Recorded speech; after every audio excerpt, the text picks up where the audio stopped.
Welcome back to Hannity. The millions of Duck Dynasty fans tune in each week to watch the Robertson family have reason to smile tonight. Late last week, the A&E network announced the family patriarch, Phil, would be back on the show after temporarily suspending him for comments he made about his personal position on homosexuality in an interview with GQ magazine. After announcing the news, Phil's son, Willie Robertson, wrote on Twitter, quote, "Back to work, so proud of all the fans of the show and family. Old Phil may be a little crude, but his heart is good. He's the real deal." But not everyone is happy that Phil will be back on the air. Glad emailed Fox News a statement that reads, quote, "Phil Robertson should look African American and gay people in the eyes and hear about the hurtful impact of praising Jim Crow laws and comparing gay people to terrorists.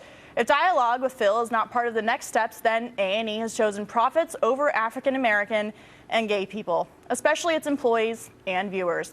Joining me now with reacting to this and much more are radio talk show hosts Richard Fowler and Dana Lash. So to start off, Dana, I'm pretty sure I never heard Mr. Robertson refer to Jim Crow laws, and I'm pretty sure he never compared gay people to terrorists. Are people putting words in his mouth again?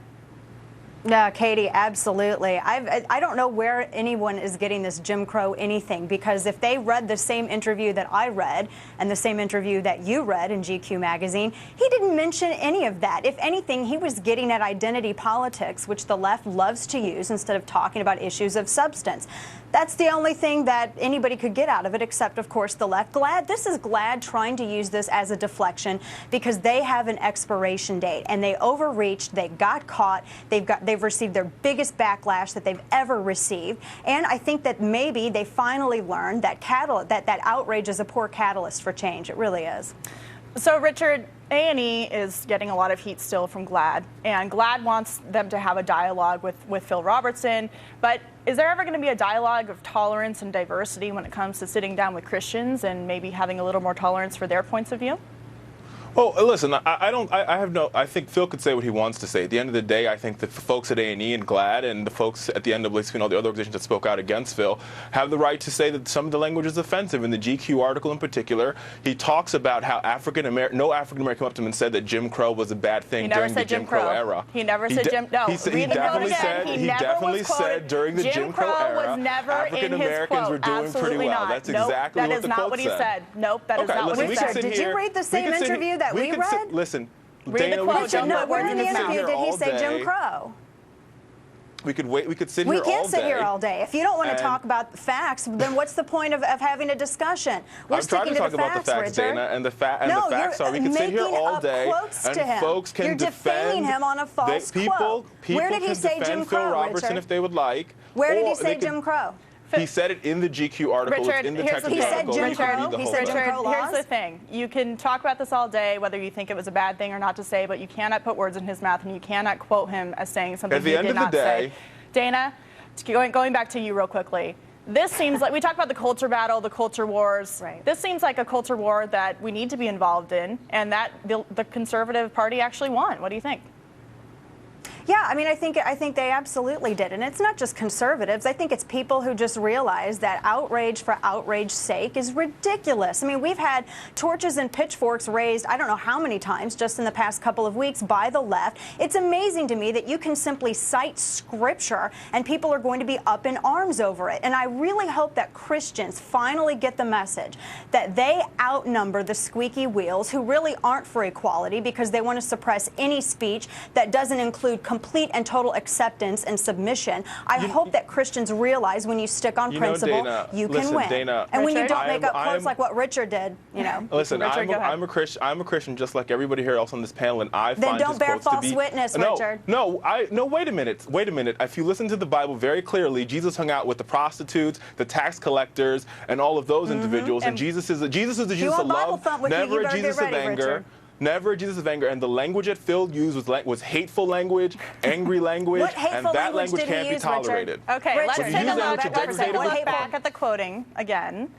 Let's remember that Phil Robertson said, "We don't judge them, we never judge them, we only leave that up to God." Is that hateful, Richard?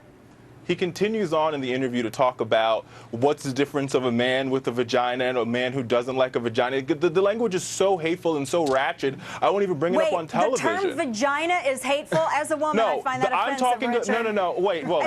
Don't do it. Don't do that, Dana.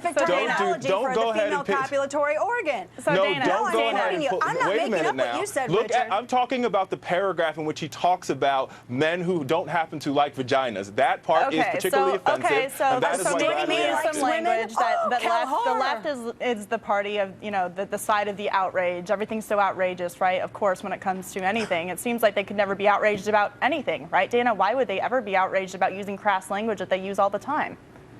It's almost like Phil Robertson sat on a panel from a network that nobody watches near enough as much as they watch Fox and mocked a black baby for being adopted by a white family, like a bunch of people MSNBC did with the Romney family. It's almost like they're outraged, like Phil Robertson did something of that, but he didn't. Dana. Richard, you get the last word. I'm pointing out. Can we just talk about Phil Robertson? I never once mixed apple and oranges. We're talking about Phil Robertson's language. We're almost out of time. Richard, you get the last word.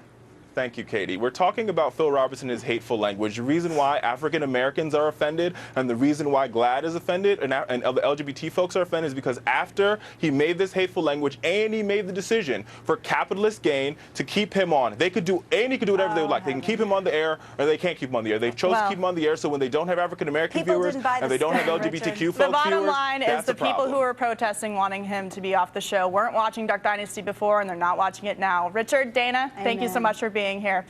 And a quick programming note, make sure to tune in tomorrow night for Fox News' New Year's Eve coverage. At 9 p.m., Kimberly Guilfoyle and Bob Beckel kick things off. And then Bill Hemmer and Elizabeth Hasselbeck take things over until the ball drops. Some of the Duck Dynasty stars will help them bring in the new year. And we'll also be keeping an eye out for your New Year's Eve tweets and photos. Use the hashtag FoxNews2014 and it might just make it on the air. And remember, that's all tomorrow night starting at 9 p.m. And coming up, did your hard-earned tax dollars really fund a pornography research project? Find out next. Plus, the mainstream media is back to attacking Governor Sarah Palin, all because she dared to put up a Christmas tree.